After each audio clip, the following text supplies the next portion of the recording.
ఫిదా చిత్రంతో యువకుల మనసు దోచుకున్న సాయి పల్లవి హీరో సూర్యకి గాలం వేస్తుంది.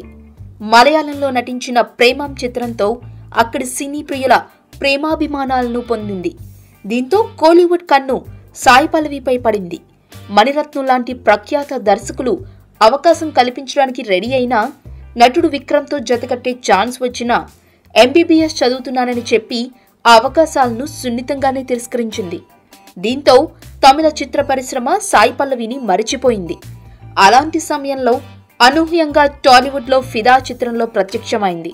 ఇక తాజాగా కోలీవుడ్లోనూ విజయ్ దర్శకత్వంలో కరు అనే చిత్రంలో నటిస్తోంది. ఈ చిత్రం తరువాత తమిళంలో వరుసగా చిత్రాలు చేయాలని నిర్ణయించుకుందట. దీంతో ఇక్కడ అవకాశాలు వేట మొదలుపెట్టిందట సాయి పల్లవి. అందులో భాగంగా తాను కాలేజీలో చదువుతున్న రోజుల్లోనే నటుడు సూర్య వీరాభిమానినని, ఆయన చిత్రాలు మిస్ కాకుండా చూస్తానని డప్పు కొట్టుకుంటోంది. అంతేకాదు సూర్యతో రొమాన్స్ చేసే అవకాశం ఎప్పుడు వచ్చినా అందుకు రెడీగా ఉన్నానని అంటోంది.